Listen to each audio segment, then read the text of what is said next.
আসসালামু আলাইকুম। সবাই কেমন আছেন? আশা করি সবাই ভালো আছেন। আলহামদুলিল্লাহ আমিও ভালো। আপনারা তো অনেকেই জানেন আমি আগের দিন ভিডিওয় বলেছি আমার বাসায় মেহমান আসবে। মেহমানদের নিয়ে আমরা মামাইন ওয়াটার পার্কে গিয়েছিলাম। এটা হলো মেহমান আসার আগেই রান্নাবান্নার প্রস্তুতি করতেছি। এখানে ২ টা সোনালী মুরগি ছিল আর ফ্রিজে ছিল বড় একটা বোয়াল মাছ আর বাগদা চিংড়ি। এইগুলো আজ রান্না করব। আমি ফ্রিজ থেকে এনে মাছটাকে এবং মাংসটাকে ভিজিয়ে রাখলাম। ভিজিয়ে রেখে আমি আমার ডাইনিংটা একটু পরিষ্কার করলাম, করে আগের দিন কেকটা বানিয়ে সুন্দর করে আমি ফ্রিজে রেখে দিলাম, কিন্তু ডেকোরেশন করিলাম না। এখানে আমি ২ টা কেক বানাইছি, কিন্তু কেকের বোর্ড আমার কাছে একটাই ছিল। আরেকটা বোর্ড ছিল না। এইজন্য আমি আমার কাঁচের যে প্লেন যে প্লেটগুলো আছে সেই প্লেটে বসিয়েছি। সেইটা আপনাদের দেখাচ্ছি আর বলতেছি। এদিকে মুরগিটা ভিজে গেলে মুরগিটা কেটে নিয়েছি। চালটা একটু ভিজিয়ে রেখেছি। আমি সবসময়ের জন্য চাল ভিজিয়ে তারপরে রান্না করি। আর এদিকে আমি চটপটি করব, এইজন্য চটপটির ডালগুলো ভিজিয়ে রেখেছি। আজ মেহমান আসবে, এইজন্য আমি বড় প্রেসার কুকারটা বের করেছি। বড় প্রেসার কুকারে ভাত বসিয়েছি। এক প্রেসার কুকারে আমাদের সবার ভাত হয়ে যাবে। এখানে আমার ছোট ডিব্বায় হলুদ মরিচ শেষ হয়ে গেছে। এইগুলো আমি বড় ডিব্বা থেকে ছোট ডিব্বায় নিচ্ছি। এই হলুদ মরিচগুলো আমি আগের থেকেই ভাঙ্গায় রাখি। আলহামদুলিল্লাহ আমার বাসায় মেহমান আসার কথা শুনলে বা মেহমান আসলে আমার রান্না করতে একটু দেরি হয় না। আমার সব কিছু রেডি করা থাকে। হলুদ মরিচ গুঁড়া করা, তারপর জিরে গুঁড়া করা, আদা রসুন বাটা সব কিছু। জাস্ট খালি পেঁয়াজটা কেটে আমি তরকারিটা বসিয়ে দিলে আমার রান্না ১ ঘন্টার ভিতর না হলেও ৫ থেকে ৬ আইটেমের রান্না শেষ করতে পারি। মেহমান বলতে আমার ভাগ্নি আর ভাগ্নির জামাই আসতেছে।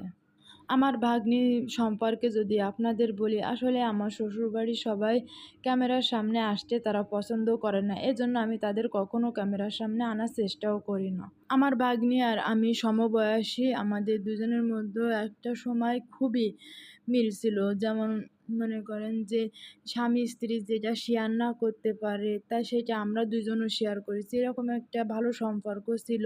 আলহামদুলিল্লাহ এখনও আছে। হয়তো তার বিয়ে হয়ে গেছে, তার সংসার হয়ে গেছে, তার বাচ্চা, এজন্য একটু দূরত্ব হয়ে গেছে। কিন্তু যখন আমার বিয়ে হয় তখন ওর বিয়ে হয়েছিল না। ওই সময় বেশিরভাগ টাইম ও আমাদের কাছেই থাকতো এবং আমার সামনে অনেক কথাই শেয়ার করত। এখন সে শ্বশুরবাড়ির ঝামেলা ওইভাবে আমাদের সময় দিতে পারে না। এজন্য একটু মনে হয় যেন দূরত্ব হয়ে গেছে।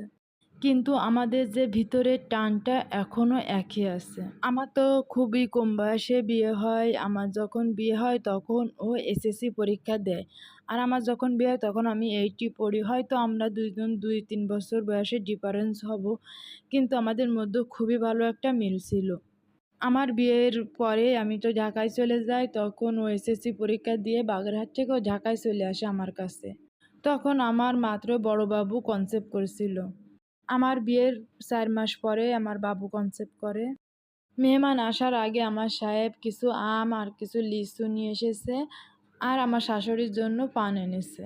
আমার রান্না ৯ টার ভিতরই শেষ হয়ে গেছে। শেষ হয়ে আমি ওদের বিছানাটা একটু ঠিক করে দিচ্ছি। মেহমান আসবে এইজন্য বিছানাটা ঠিক করে দিয়ে বিছানা ঠিক করতে, করতে ১০টা-১১টা বেজে গেছে। আমার খুব ক্ষুধা লেগে গেছে। আমরা খেয়ে শুয়ে পড়েছি।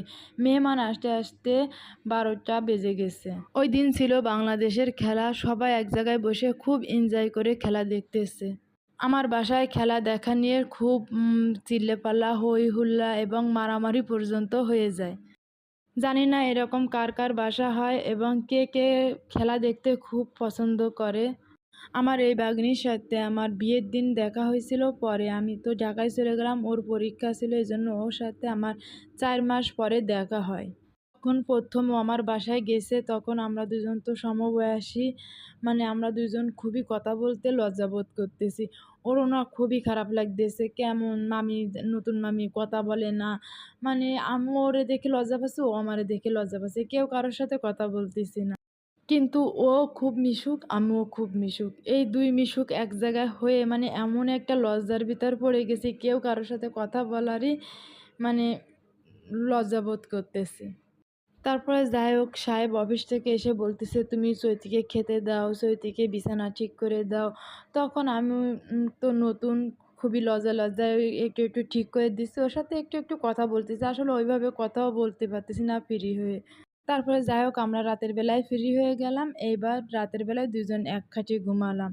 বাবারে বাবা! বললাম না ওই যে আমরা ২ জন মিশুক ২ জনে গল্প শুরু করলাম আর এদিকে দেখি ফজরের আজান দিচ্ছে। তারপরও আমাদের দুজনের চোখে কোনো ঘুম নাই। আমার সাহেব আলাদা আরেক রুমে শুইছে। সে ফজর আজান দিলে উঠে এসে দেখে কি আমরা এখনো ২ জনে ফুটফুট করে গল্প বলতেছি।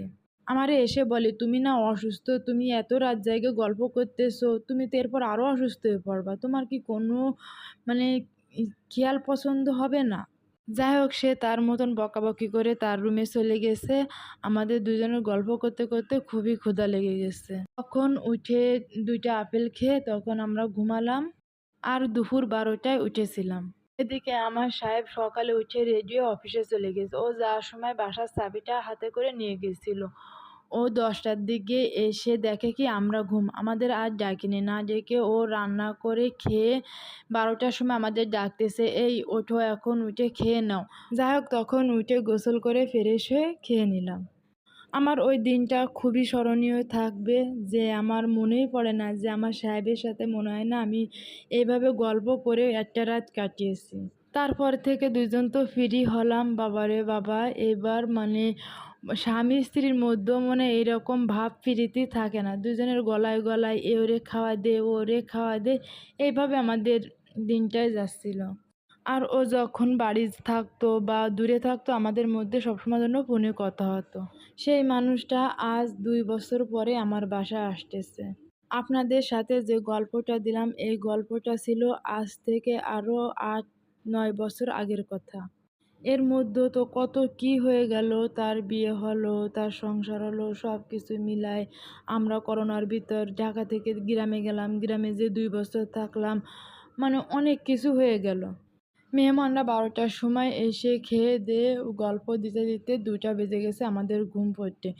সকালবেলায় আমরা খিচুড়ি রান্না করলাম আর রাতের বেলায় মুরগির মাংস ছিল ওইটা গরম করে খেয়ে নিলাম।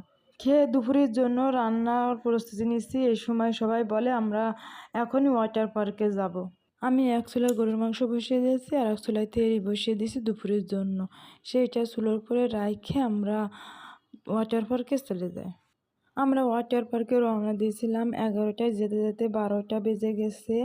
ওই জায়গায় সারাদিন খুবই আনন্দ করলাম। অনেকগুলা রাইডার ছিল এবং ওইদিন শুক্রবার ছিল, ড্যান্স পার্টি আইছিল। আমরা খুবই এনজয় করে ওই জায়গাতে আসতে ৩টা বেজে গেছে। আজ আমার ভিডিওটি এই পর্যন্ত। সবাই ভালো থাকবেন। আল্লাহ হাফেজ।